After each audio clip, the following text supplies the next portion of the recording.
जय श्री कृष्णा। विश्वरूप में आज हम 13वें अध्याय का अनुवादन पढ़ेंगे। अब तक हमने 12 अध्याय कंप्लीट कर चुके हैं गीता के। 13वां अध्याय आ चुके हैं हम।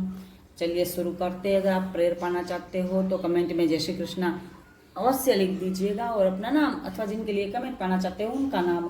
13वां अध्याय जय श्री कृष्णा। श्री भगवान वाच, भगवान बोले, हे अर्जुन, यह शरीर क्षेत्र इस नाम से कहा गया है और इसको जो जानता है उसको क्षेत्रज्ञ इस नाम से उनके तत्वों को जानने वाले ज्ञानी जन कहते हैं। हे अर्जुन, तू सब क्षेत्रों में क्षेत्रज्ञ अर्थात जीवात्मा भी मुझे ही जान और क्षेत्रज्ञ को अर्थात विकार सहित प्रकृति का और पुरुष का जो तत्व से जानना है वह ज्ञान है, ऐसा मेरा मत है।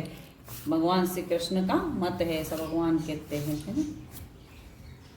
वह क्षेत्र जो और जैसा है तथा जिस विकारों वाला है और जिस कारण से जो हुआ है तथा वह क्षेत्रज्ञ भी जो मेरा जिस प्रभाव वाला है, वह सब संक्षेप में मुझसे सुन। यह क्षेत्र और क्षेत्रज्ञ का तत्व ऋषियों द्वारा बहुत प्रकार से कहा गया है और विविध वेद मंत्रों द्वारा भी विभाग पूर्वक कहा गया है तथा भली भांति निश्चय किए हुए युक्ति युक्त ब्रह्मसूत्र के पदों द्वारा भी कहा गया है। 5 महाभूत अहंकार, बुद्धि और मूल प्रकृति भी तथा 10 इंद्रियां, 1 मन और 5 इंद्रियों के विषय अर्थात शब्द, स्पर्श, रूप, रस और गंध तथा इच्छा, द्वेष, सुख, दुख, स्थूल देह का पिंड, चेतना और धृति, इस प्रकार विकारों के सहित यह क्षेत्र संक्षेप में कहा गया। श्रेष्ठता के अभिमान का अभाव, दंभाचार का अभाव, किसी भी प्राणी को किसी प्रकार भी न सताना, क्षमा भाव, मन वाणी आदि की सरलता, शुद्ध भक्ति सहित गुरु की सेवा, बाहर भीतर की शुद्धि, अंतःकरण की स्थिरता और मन इंद्रियों सहित शरीर का निग्रह, इस लोक और परलोक के संपूर्ण भोगों में आसक्ति का अभाव और अहंकार का भी अभाव, जन्म मृत्यु जरा और रोग आदि में दुख और द्वेषों का बार बार विचार करना, पुरुष स्त्री घर और धन आदि में आसक्ति का अभाव, ममता का न होना तथा प्रिय और अप्रिय की प्राप्ति में सदा ही चित्त का सम रहना, मुझ परमेश्वर में अनन्य योग के द्वारा अव्यभिचारिणी भक्ति तथा एकांत और शुद्ध देश में रहने का स्वभाव और विषय युक्त मनुष्यों के समुदाय में प्रेम का न होना, अध्यात्म ज्ञान में नित्य स्थित और तत्वज्ञान के अर्थ रूप परमात्मा को ही देखना, यह सब ज्ञान है और जो इससे विपरीत है वह अज्ञान है, ऐसा कहा है।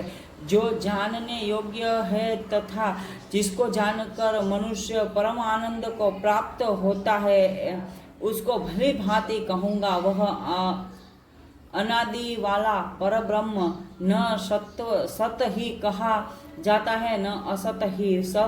वह सब और हाथ पैर वाला, सब और नेत्र, सिर और मुख वाला तथा सब और कान वाला है, क्योंकि वह संसार में सबको व्याप्त करके स्थित है।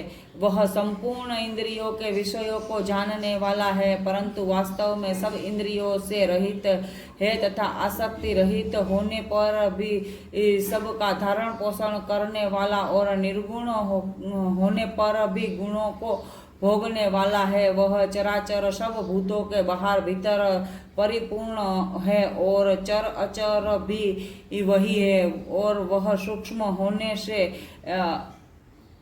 अविज्ञेय है तथा अति समीप में और दूसरे भी स्थित वही है।